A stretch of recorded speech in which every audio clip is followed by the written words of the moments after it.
Mutual fund investments are subject to market risks. Read all scheme-related documents carefully. So physical cash విషయంలో number of restrictions ఈ మధ్య అయితే so ఇంత limit ఉండాలి, ఇంత ఖర్చు పెట్టకూడదు, సో ఏవో చాలా వింటున్నాం. ఇప్పుడు నా పాయింట్ ఏంటంటే సో డిజిటల్ క్యాష్ పెరుగుతుంది కరెక్టే. ఇప్పుడు నేను స్పెండ్ చేసే అమౌంట్ ఏదో డిజిటల్ లో కానీ ఫిజికల్ క్యాష్ తీసుకెళ్ళి ఒక 100 రూపాయలు ఇచ్చాను అనుకోండి టిఫిన్ సెంటర్ లో, క్యాష్ ఇచ్చినా నేను ఫోన్ పేలోనో గూగుల్ పేలోనో యూపీఐ చేసినా కూడా నాకు వచ్చే ఐటమ్ అయితే అదే. ఒక ప్లేట్ ఇడ్లీ ఒక 50 రూపాయలు అనుకోండి, నేను వాడికి 50 రూపాయలు నోట్ ఇచ్చినా నేను దీంట్లో పే చేసి నాకు వచ్చేది అయితే ఇదే.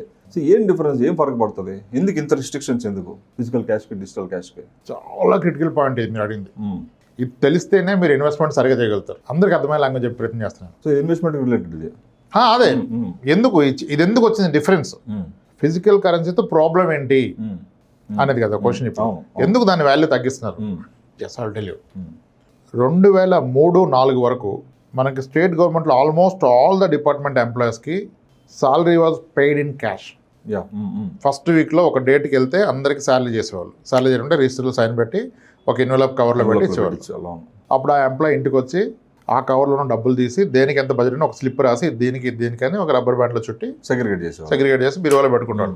ఫెస్టివల్ రాబోయే ఫెస్టివల్ కూడా ముందే ప్రీ ప్లాన్ అవును కదా. మళ్ళీ కావాలంటే ఇతను వెళ్ళి ఎఫ్డీ చేసుకునేవాడు, బ్యాంక్లోకి వెళ్ళి క్యాష్ డిపాజిట్ చేసేవాడు, టోకెన్ తీసుకుని లైన్లో నుంచొని టిల్ 2003. అక్కడ నుంచి ట్రెజరీ డిపార్ట్మెంట్కి ఎలక్ట్రానిక్ ట్రాన్స్ఫర్ చేయండి వాళ్ళ అకౌంట్స్ అని చెప్పారు. చెప్తే దట్ ఆల్మోస్ట్ టిల్ 2007 కల్లా ఆల్మోస్ట్ ఒక 80% ఆఫ్ డిపార్ట్మెంట్ చేశారు. అంటే అండర్స్టాండ్ సంథింగ్, 2003 వరకు మీ సొసైటీలో మీ దగ్గర హార్డ్ క్యాష్ ఉన్నా అకౌంట్ బ్యాలెన్స్ ఉన్నా రెండు సేమ్ వాల్యూ. ఆర్ఎల్స్ నిజానికి హార్డ్ క్యాష్ కున్న వాల్యూ ఎక్కువ బ్యాంక్ అకౌంట్లో ఉంటే కూడా. 2000 సంవత్సరంలో అప్పుడు కాస్త ATMs వచ్చినాయి, కానీ ప్రయర్ టు దాట్ మీకు ఒక 3 రోజులు బ్యాంక్ హాలిడే వస్తే డబ్బు ఎవరి దగ్గర ఉండేది కాదు.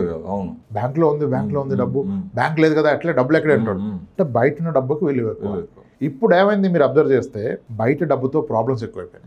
ఫస్ట్ థింగ్, మీరు ఇప్పుడు ఒక 30 లక్షలు క్యాష్ వస్తే మీకు ఏ రూపంలో వస్తుందో కానీ వస్తే 30 లక్షలు క్యాష్ మీ దగ్గర ఉంటే మీరు కారు కొనగలరా? 20 లక్షలు విలువ చేసే కార్ని నువ్వు 30 లక్షలు ఇచ్చి కూడా కొనలేవు. క్యాష్ వాళ్ళు తీసుకోవట్లేదు. డన్. ఎనీ కార్పొరేట్ హాస్పిటల్లో మీ బిల్లు 10 లక్షలు అయితే 1,90,000 మించి క్యాష్ ఏం తీసుకోరు. మేజర్ బిల్డర్స్ మన దగ్గర క్యాష్ తీసుకోరు కదా. ఇప్పుడు ఈ మధ్య అన్ని కేసు చూస్తున్నాం, జబ్బు వస్తుంది హాస్పిటల్ అవుతున్నారు, ఊర్లో స్థలం పొలం అమ్ముతున్నారు, డబ్బులు వస్తున్నాయి పట్టుకొచ్చేస్తున్నారు, బ్యాగులు వేసుకున్నారు, 20 లక్షలు పట్టుకుని నైట్ బస్ ఎక్కువ వచ్చేస్తున్నారు. ఇక్కడ తీసుకోవట్లా. మళ్ళీ ఇక్కడ అందరికి ఫోన్ చేస్తున్నారు, అరే డబ్బులు కావాలరా ఒక 5 లక్షల నుంచి ఫోన్ పే చేసి ఇస్తా, అకౌంట్ నెంబర్ ఇస్తాను. ఏంటి ఇదంతా?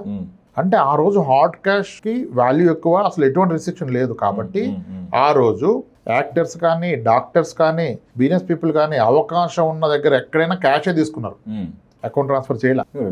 స్థలాలు ప్రొడ్యూసర్స్ కూడా స్థలాలు ఇచ్చేవాళ్ళు హీరోలకి. వీళ్ళు కూడా డబ్బులు వస్తే స్థలాలు కొనుక్కున్నారు. ఎందుకంటే క్యాష్ని బ్యాంక్లో డిపాజిట్ చేస్తే అది ఇన్కమ్ కింద చూపించి ట్యాక్స్ కట్టాలి. కట్టకుండా ఈ పొలాలు కొంటే అప్పుడు ఎకరం 10,000కో 50,000 కొనుక్కున్నాం. అంటే కొన్నది 2 లక్షలకైనా 30,000 20,000కి రిజిస్ట్రేషన్ అయితే దానికే కనపడేది, మిగిలింది కనపడేది కాదు. అండ్ నువ్వు అమ్మినప్పుడు డబ్బు వచ్చి ఆ డబ్బుతో ఏదన్నా కొనగలవు, ఏదన్నా కొనగలవు. ఈరోజు ఏమీ కొనలేవు. ఈవెన్ 1990s కూడా there were practising doctors monthly 2 lakhs 3 lakhs they were making. 90sలో 80sలో that's a big money. Income ట్యాక్స్లు పే చేయాల, మరి ఆ కాశం ఎక్కడ పెడతారు?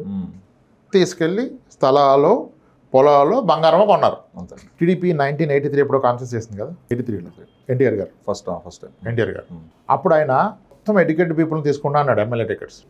దాంట్లో ఎక్కువ మంది డాక్టర్స్ని తీసుకున్నాడు. ఎందుకు డాక్టర్స్ని తీసుకున్నాడు? Doctors are the fraternity having more money, cash, and more over that cash is in the form of cash కదా. అండ్ డాక్టర్స్కి ఒక చరిష్మా ఏంటంటే ఒక మండలానికి ఒక డాక్టర్ ఉంటే ఇతను ప్రతి ఒక్కరు చేయబట్టుకున్నాడు. మా డాక్టర్ గారు ఓన్ చేసుకోవడం, అరే రామప్రసాద్ గారు మా డాక్టర్, ఫలానా హరి సార్ మా డాక్టర్ అని ఓన్ చేసుకున్నారు. At the same time they have money and వాళ్ళకు కూడా లీడర్ అవ్వాలని కోరుకుంది. ఆయన ఐడెంటిఫై చేసి ఎక్కువ మంది డాక్టర్స్ కండక్ట్ చేస్తే అప్పుడు ఎలక్టెడ్ పీపుల్లో ఆల్మోస్ట్ ఒక 20 డాక్టర్స్ వచ్చారు ఎమ్మెల్యే కింద. ఎలక్ట్ అయ్యారు 10% of the MLAs are doctors. That was never in the history. ఇప్పుడు ఆ ట్రెండ్ అలాగే కొనసాగుతుంది. ఈ రోజు కూడా ఏపీలో 10% డాక్టర్స్, తెలంగాణలో ఆల్మోస్ట్ ఒక 10%, 8 to 10% డాక్టర్స్. ఎందుకు? వాళ్ళ దగ్గర డబ్బు ఉంది. ఆ డబ్బు కూడా ఏ ఫామ్లో ఉంది? ఫిజికల్ ఫామ్లో ఉంది. అది ఖర్చు పెట్టగలం కదా. ఈ రోజు కూడా ఎలక్షన్ కావాల్సింది మళ్ళీ అది ఒకటి ఉంది. Conscious and strategic. ಮತ್ತೆ ఆ రోజు క్యాష్ ఈజ్ వైడ్లీ యాక్సెప్టెడ్, ఈ రోజు ఇట్స్ నాట్ యాక్సెప్టెడ్. సో కాబట్టి if you're a tax payer don't touch cash. నువ్వు 36% ట్యాక్స్ పే చేస్తున్న వ్యక్తివి, 30% డబ్బు అన్నీ కలిపి నువ్వు why are you touching cash? Anywhere there is a cash involve, that is a trap. Then నీకు రూల్స్ ఎందుకు? అంతే కదా. ఇప్పుడు గవర్నమెంట్ 25,000 నుంచి క్యాష్ తీసుకుంటే పనిషబుల్ అఫెన్స్. Punishable offence, అవును. నువ్వు క్యాష్ డిపాజిట్ చేస్తే నీకు సోర్స్ ఆఫ్ ఇన్కమ్ చూపించు కదా, అన్అకౌంటెడ్ మనీ, అన్జస్టిఫైడ్ మనీ, చాలా. దీనికి నువ్వు 100% ట్యాక్స్ కట్టాలి అనడం ఇవన్నీ మనకెందుకు? Why do you need cash? Corruption, crime, settlement, bribe చేస్తే తప్ప నీకు క్యాష్ ఎందుకు వస్తుంది?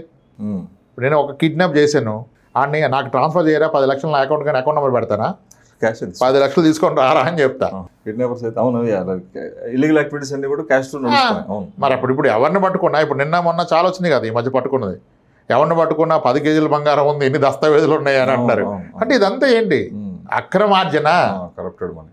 కానీ ఓన్లీ పెయిన్ థింగ్ ఏంటంటే why this proper tax payers are going there, that's the problem కదా. Any transaction involved cash is not the proper one, దాన్ని avoid చేయండి. అది ఏదైనా కానీ ఇక తప్పనిసరి కిడ్నాప్ చేసి తీసుకోండి, మనం సేఫ్ గార్డ్ చేసుకుని తప్పదుగా కదా అది. కానీ మీరు unnecessary hard and tax paid మనీని రేపు బ్లాక్ వచ్చే దాంట్లో ఇన్వెస్ట్ చేయొద్దు. It has to be regulated, transparent, tax paid అయి ఉండాలి, రేపు కూడా ట్యాక్స్ రిటర్న్ అయి రావాలి లేదా ట్యాక్స్ పే చేయాలి. అప్పుడు ఈ మనీని మీరు ఎక్కడంటే అక్కడికి ఎక్కడైనా వాడుకోవచ్చు. ఇండియాలో కూర్చుంటావా, బయట కూర్చుంటావా, యాక్సెసిబిలిటీ ఉండాలి కదా అది. అందుకని హార్డ్ క్యాష్కి అసలు అవే ఉండాలి. అసలు ఆ డిస్కషన్ ఎందుకు మనకి? ఏ రూల్ వస్తే నీకెందుకు? నీకు వస్తుందా? నువ్వు లంచం తీసుకున్నావా, క్యాష్ కిడ్నాప్ చేస్తున్నావా, బ్లాక్మెయిల్ చేస్తున్నావా, సెటిల్మెంట్ చేయలేగా, నీకెందుకు అసలు క్యాష్? కష్టపడి సంపాదిస్తున్నప్పుడు ట్యాక్స్ ఎందుకు ఆ క్యాష్ క్యారీ చేయాలి? Highest bacteria, more than toilet మీద ఉండే బ్యాక్టీరియా కన్నా more bacteria is on the currency note. Why are you touching it man? ఎందుకు ముట్టుకుంటున్నావు? అసలు నీకు అవసరం ఏంటి? నీకు అవసరం ఏంటి? ఎన్ని జబ్బులు వస్తాయి తెలుసా? ఎందుకు టచ్ చేస్తుంది? లేదు cash availability, that's good for economy. చేస్తుంది ఉన్న వాళ్ళకి ప్రాబ్లం, లేని వాళ్ళకి చాలా కోపం వస్తుంది. అట్లా చెప్తున్నావు అట్లా అని. నేను కాదు, నేను ఎప్పుడు లంచం తీసుకోవాలి క్యాష్ ఉందంటే నువ్వు ఎక్కడో ఇన్వాల్వ్ అయినావు, తీసుకున్నోడితో కలిసి పనిచేసావు. గవర్నమెంట్ అడుగుతుంది కూడా అదే కదా, సోర్స్ ఆఫ్ ఇన్కమ్ చూపించమంటే. గవర్నమెంట్కి ఇప్పుడు పెయిన్ వచ్చింది, ఇది ఎప్పుడో తీసుకొస్తుంది కాదు సరే, ఇంకా వాళ్ళు పెద్దోళ్ళు ఇప్పుడు వచ్చింది. But this is good for economy sir.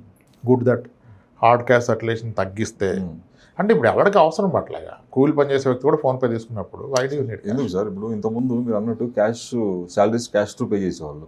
ఇప్పుడు అదే ఒక ఎంప్లాయీకి నేను క్యాష్ ఇస్తాను, నేను ఆన్లైన్ ట్రాన్స్ఫర్ కాదంటే అడుక్కోడు. ఎందుకంటే ఆన్లైన్ ట్రాన్సాక్షన్స్ జరిగితేనే వాడు రేపు ఏదైనా లోన్ పెట్టుకోవడానికో ఇంకేదైనా అప్లై చేసుకోవడానికో దేనికైనా కూడా వాడు ప్రూఫ్ చూపించాలి అక్కడ.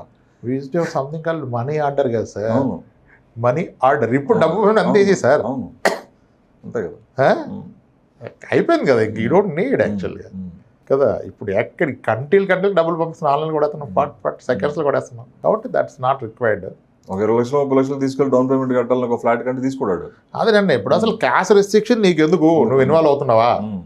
యాక్టివిటీస్ మానేసుకోండి, హ్యాపీ లైఫ్, బ్రైట్ ఫ్యూచర్ ఉంటుంది కంట్రీకి మనకి. దాంట్లో గెట్టిన అవుతుంది. అసలు తెలుసుకోవాల్సిన అవసరం నాకు అర్థం కడుగుతా. ఎందుకు తెలుసుకోవాలి? ఒక వ్యక్తి నీ దగ్గర ఉందా, లేనప్పుడు తెలుసుకోకు, దానిలోకి వెళ్ళకు. That is not safe. నేనే మేనేజ్ చేయలేకపోతున్నా అంటే నువ్వు పోతే ఎవడు మేనేజ్ చేస్తాడు? మరి ఎందుకు ఇవన్నీ? That's it. వెరీ కాషియస్ ఉండాలి సార్. హార్డ్ క్యాష్ టచ్ చేయొద్దు, టచ్ చేయొద్దు, తప్పనిసరి టచ్ చేయొద్దు. అవి వచ్చే పనులు ఏం చేయకండి. That's it sir.